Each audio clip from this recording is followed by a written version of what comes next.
Na ikiwa tarehe 19 mwezi Machi mwaka wa 2025, karibu katika taarifa za AGR News. Mimi ni Videlis Moshoge, na taarifa hizo tunazianza kutoka kaunti ya Kisii, eneo la Magena, mahali ambapo gavana wa kaunti ya Kisii Simba Paul Arati amesema kwamba hatua itachukuliwa kali kwa daktari yeyote ambaye alihusika katika kifo cha mwanamke mmoja ambaye alifariki wakati ambapo alikuwa anajifungua katika hospitali ndogo ya Magena.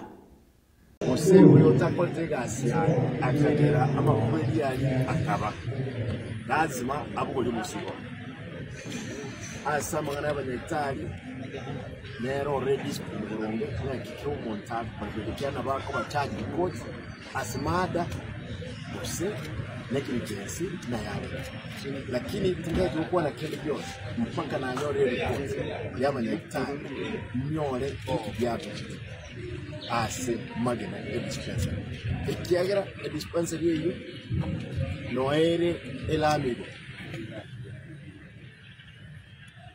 ase kigali kile kigo cha mpaka kusonga iko sababu tiyo ndaterunya mungu yase tesengenge ibente kimo kusenge yaturamanya ikiagera mungu yagase naende ndadoko msaki ochimoto muntu tagosira asama okaicho gotatija kelikyo katatanyale okuponya obumuntu. Tukiachana na taarifa hiyo kutoka kaunti ya Kisii, tunaingia katika jiji kuu la Nairobi, mahali ambapo siku chache Rais William Samoei Ruto alitangaza kwamba watu hawatatozwa fedha wakati ambapo watakuwa wanatafuta vipande ama ID cards, huku pia waziri wa usalama wa ndani Kipchumba Murkomen akitangaza kwamba Wakenya wale ambao watashika ID cards ama vitambulisho kwa mara ya kwanza hawatakuwa wanatozwa fedha zozote. Ametangaza hayo akiwa katika kaunti ya Nakuru. Registration of persons. This is a crucial step in ensuring that every Kenyan has access to essential services. Mnajua Mheshimiwa Rais wiki iliyopita alipokuwa huko Nairobi alitangaza kwamba wale wanakuja mara ya kwanza kuchukua IDs lazima wafanye bure, kwa sababu hivi sasa watu wanalipishwa pesa shilingi 300. Na kwa hiyo directive ya Rais, kwa habari ya Rais vile alitangazia Wakenya hivi jana, nimetoa habari kamili ya kuondoa ile IDs ambao watu wanachukua, kwamba itakuwa sasa bure, haiwezi chukuliwa kwa kulipa chochote.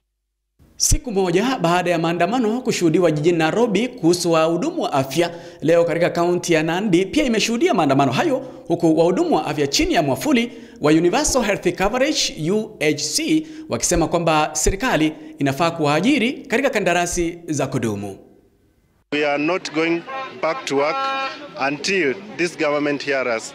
Wameallocate supplementary budget, hiyo pesa ikapotea. We have been petitioning this government through National Assembly, Senate, to the Public Service Commission, to the MOH, who is our employer also, but they have done nothing. So we are just requesting the government to absorb us, na tupewe gratuity yetu, na pia wanatukata NSSF, but hatuna remittance. Na tukimalizia ni kwamba mkuu wa mawaziri Musalia Mudavadi amesema kwamba zaidi ya Wakenya 1000 wamefungwa katika jela tofauti katika nchi tofauti kwa sababu ya kutofuata masharti ya nchi hizo. Musalia pia amewahimiza Wakenya ambao wanafanya kazi katika nchi tofauti kufuata masharti ya nchi hizo. And we are still counting that out of the Kenyans in the diaspora, we have a total of about 1,000 Kenyans in different countries facing incarceration for different offenses. Please, the young Kenyans that are going out, remember that the moment you board a plane and the wheels have lifted, when you land in whatever country you're going into, the laws that apply are not Kenyan laws.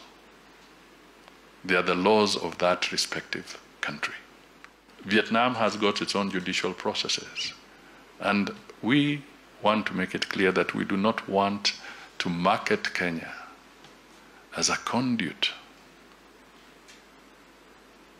for illicit trade. whether drugs or human trafficking. Ni baadhi ya taarifa ambazo tulikuwa tumekuandalia siku ya leo. Tukutane kesho. Mimi ni Videlis Mushoge.